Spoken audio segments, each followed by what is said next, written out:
may not be getting a white Christmas, but this may make up for it. Two of the stars, maybe three, I just found out, of the 1954 musical movie White Christmas, called The Tri-State Home. And this morning, I am joined by Heather French Henry. She is the proprietor of the Rosemary Clooney House in Augusta, Kentucky. She's also Miss America 2000, a designer and a staunch advocate for U.S. veterans. But we're going to focus on the Clooney House thing today. Good morning, friend. And ADAPT graduates. Yeah, so just to listeners, right. all of these bullet points that we need to put out there.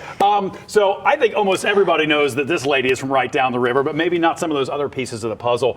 Let's talk about this house. How great Rosemary Clooney is, right? You talk about Huge things we can mentor go on to about. me. She was the second phone call I received after winning Miss America. Are you We're serious? both from Augusta and Maysville, Kentucky. She was born in Maysville, moved to Augusta, and of course then the tri-state area, finished high school here in Cincinnati.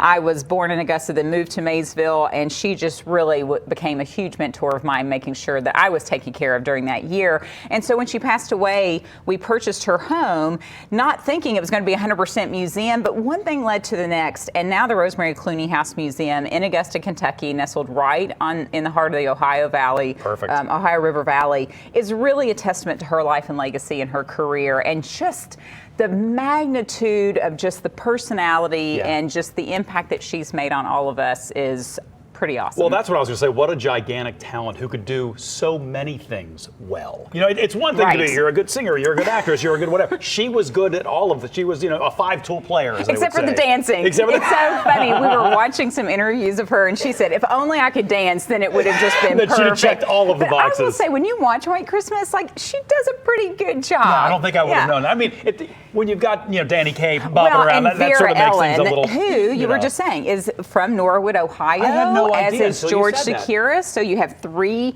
stars from White Christmas in the tri-state area. I mean, it's the limestone and the water, I'm sure. I know you have a lot of these pieces that sort of travel around because people are sort of enamored by that movie and always will be, but what do you have specifically sort of up here? Right, so our main collection's in Omaha, Nebraska right now at the Durham Museum. We have a satellite collection at the Highland Museum and Discovery Center in Ashland, Kentucky, but we had a few items that we were able to keep back just for purposes like this. So we've got this beautiful collection of a hat and glove set from the Mandy scene, and these are what the chorus girls wear. What's interesting, this is Betty Udy's gloves, and she was best friends with the ditzy blonde, who was actress Barry Chase. Remember, well, kiss my foot, apple. She got that job because she went to have lunch with Betty Udy on the set and then got that job. And then these extraordinary Christmas lights are real vintage. Probably not up to code these days. I just said these are the kind that get really hot. These are the kind you got to be careful. They get really hot. But these came to us from the granddaughter of an electrician who worked on the set of White Christmas. He lived across the street on Van Ness, and he took these off of the last scene tree, the big Christmas tree, the big white Christmas scene. Where they're all in their get-ups and everything. They're all in those beautiful red outfits. So these are original. And then we have a lighter that Bing Crosby had made for several of the cast members, and he actually gave this one to Robert Alton, who was the official choreographer for White Christmas. And Robert Alton had won a Tony Award for Pal Joey. He was an extraordinary choreographer, and this is also one of his pins. So the importance of the collection is that, yes, we have great items from Rosemary, Bing, Vera Ellen, but we also have production pieces that talk a lot about what is it like to make a movie like that? Especially in 1953 making it. It premiered in 1954. And you think about the 6 weeks of rehearsal that it took to put this together. It takes teams of people. So it's really important for us to talk about the behind the scenes. Edith Head, who was the costume designer, arguably the most important costume designer in history. You would know about design. I would know a little bit about that. But when you talk about the context of, it's not just the stars.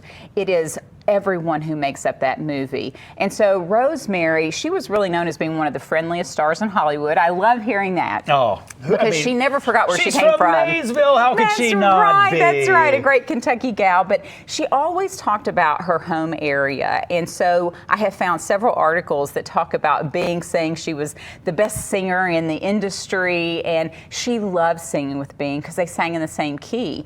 So she had some really extraordinary moments at Paramount. She had a 4 movies with Paramount, 1 with MGM, but White Christmas will always be, I think, her lasting legacy. I know they want me to wrap up because we're running out of time, No, but people I know want to know more as well. You said a lot of the pieces are sort of out and about at different museums right now. When can we come? What can we see? You know what? Follow us on Facebook under the Rosemary Clooney House. You can go to rosemaryclooney.org. It will be in the Durham Museum, but we'll come back to Rosemary's. We officially open back up April 1st. Usually April 1st through November, you can always come and see the White Christmas exhibit right in your own backyard. And I always say anytime is a good time to get down to Augusta and get down to Maysville. I agree. It is so great to see you. Thanks for coming so nice in. to see you. Merry Christmas.